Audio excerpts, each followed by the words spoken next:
tentang ruang lingkup PPKN berdasarkan kurikulum Merdeka Belajar.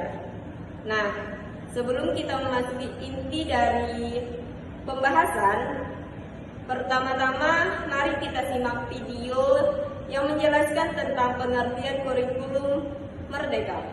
Kurikulum Merdeka adalah terobosan yang membantu guru dan kepala sekolah mengubah proses belajar menjadi jauh lebih relevan, mendalam, dan menyenangkan. Kurikulum Merdeka dan platform Merdeka Mengajar diciptakan untuk mendorong perbaikan kualitas dan pemulihan dari krisis pembelajaran. Kelebihan kurikulum Merdeka: yang pertama, berorientasi pada proses belajar yang berkualitas. Yang kedua, berorientasi membentuk karakter siswa cinta tanah air. Yang ketiga, memberikan kesempatan untuk siswa berkembang secara optimal dengan menggunakan fasilitas yang berada di lingkungan sekolah. Yang terakhir, lebih berorientasi pada proses dan hasil.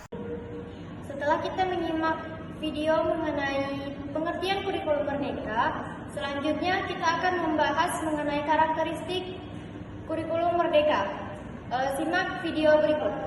Adapun karakteristik utama kurikulum Merdeka yaitu yang pertama, pembelajaran berbasis proyek untuk pengembangan soft skills dan karakter sesuai profil pelajar Pancasila. Yang kedua, fokus pada materi esensial sehingga ada waktu cukup untuk pembelajaran yang mendalam bagi kompetensi dasar seperti literasi dan numerasi. Dan yang ketiga, fleksibilitas bagi guru untuk melakukan pembelajaran yang terdiferensiasi sesuai dengan kemampuan peserta didik dan melakukan penyesuaian dengan konteks dan muatan lokal. Nah, tadi kita sudah mendengarkan materi yang sudah dipaparkan. Selanjutnya, saya akan mengajak teman-teman sekalian untuk menyimak materi selanjutnya, yaitu tentang tujuan pembelajaran PPKN Kurikulum Merdeka. Selamat menyaksikan. Tujuan pembelajaran PPKN Kurikulum Merdeka, mata pelajaran pendidikan Pancasila dan Kewarganegaraan, bertujuan untuk memastikan peserta didik mampu, yang pertama, memiliki akhlak mulia dengan didasari keimanan dan ketakwaan kepada Tuhan Yang Maha Esa. Hal ini ditunjukkan melalui sikap mencintai sesama manusia dan lingkungannya serta menghargai kebinekaan untuk mewujudkan keadilan sosial. Yang kedua, memahami makna dan nilai-nilai Pancasila serta proses perumusannya sebagai dasar negara, pandangan hidup bangsa dan ideologi negara melalui kajian secara kritis terhadap nilai dan kearifan luhur bangsa Indonesia sebagai pedoman dan perspektif dalam berinteraksi dengan masyarakat global serta mempraktikkan nilai-nilai Pancasila dalam kehidupan sehari-hari, baik di sekolah, rumah, masyarakat sekitar, dan konteks yang lebih luas.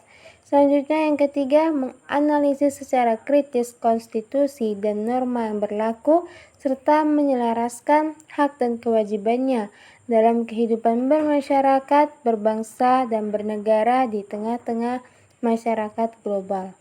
Yang keempat, memahami jati dirinya sebagai bagian dari bangsa Indonesia yang berbineka serta mampu bersikap adil dan tidak membeda-bedakan jenis kelamin dan sara serta memiliki sikap toleransi, penghargaan, dan cinta damai sebagai bagian dari jati diri bangsa yang perlu dilestarikan.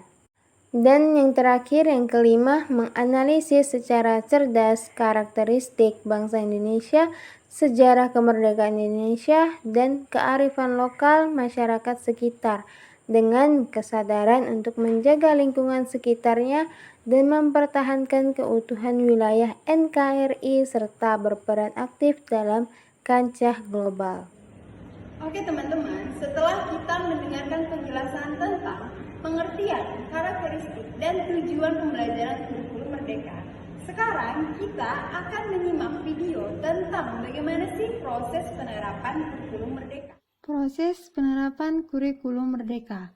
Kurikulum Merdeka belajar mengacu pada 5 elemen antara lain keterlibatan aktif siswa, inisiatif diri, belajar yang bermakna, mengevaluasi pembelajaran, serta esensial dari pembelajaran, atau perspektif dari Elena B. Johnson dan Mezirau. Menurut Mejirau, merdeka belajar mengacu pada membelajarkan kerangka acuan berpikir baru, mengubah cara pandang, mengubah kebiasaan, dan mengelaborasi cara berpikir saat ini. Problemnya, kebijakan merdeka belajar terlihat hanya fokus terkait 4 hal saja, yaitu perubahan pada ujian sekolah berstandar nasional, ujian nasional, rencana pelaksanaan pembelajaran, dan peraturan penerimaan peserta didik baru zonasi. Padahal, substansi merdeka belajar seharusnya ada pada proses belajar yang memerdekakan. Siswa dan guru bersinergi secara merdeka mengembangkan kualitasnya menghadapi dunia yang terus berubah, dengan tantangan yang sangat kompleks di era revolusi generasi keempat, yaitu 4.0, era masyarakat digital dan era disrupsi. Maka, kita memerlukan pendekatan yang lebih holistik agar pencapaian untuk menghadirkan sumber daya manusia yang lebih berkualitas.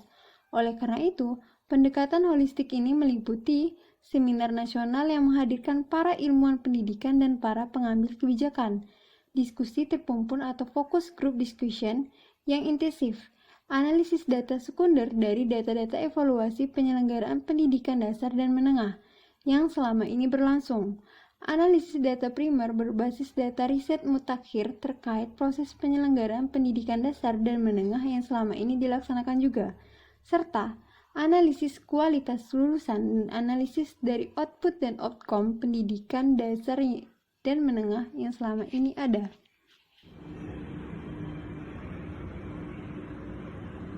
Setelah kita mendengarkan penjelasan dari teman-teman sebelumnya, sekarang kita memasuki materi yang terakhir, yaitu ruang lingkup PPKN berdasarkan kurikulum merdeka. Yuk kita simak videonya. Kepastian perubahan nama mata pelajaran PPKN menjadi Pendidikan Pancasila juga telah ditegaskan dalam Keputusan Menteri Pendidikan, Kebudayaan, Riset, dan Teknologi atau Kemendikbudristek Nomor 56 Tahun 2022 tentang pedoman penerapan kurikulum dalam rangka pemulihan pembelajaran yang dapat dilihat pada lampiran 1 tentang struktur kurikulum merdeka.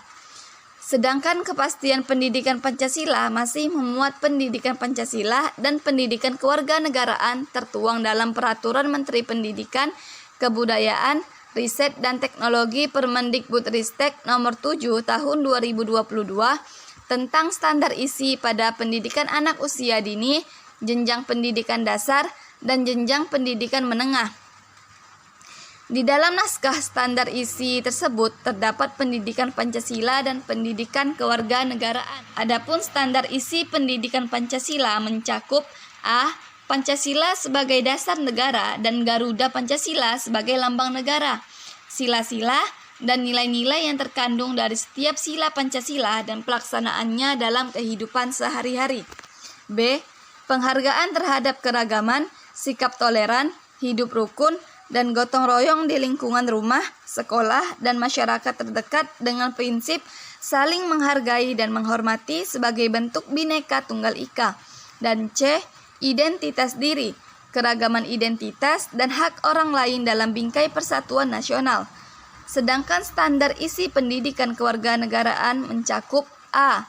Norma dan aturan yang berlaku di keluarga, sekolah, dan masyarakat yang diwujudkan dan dijalankan dalam kehidupan sehari-hari, serta hak dan kewajiban sebagai anggota keluarga, warga sekolah, dan bagian dari masyarakat. B. Musyawarah dalam kehidupan sehari-hari di keluarga, sekolah, dan masyarakat untuk mencapai mufakat disertai bentuk-bentuk penyampaian pendapat yang berbeda. C. Ciri-ciri lingkungan di keluarga, sekolah, dan masyarakat sebagai bagian dari wilayah Negara Kesatuan Republik Indonesia. Dan D. Arti penting menjaga kebersamaan sebagai modal dalam menegakkan persatuan dan kesatuan, serta bentuk sikap dan perilaku menjaga persatuan dan kesatuan di lingkungan keluarga, sekolah, dan masyarakat.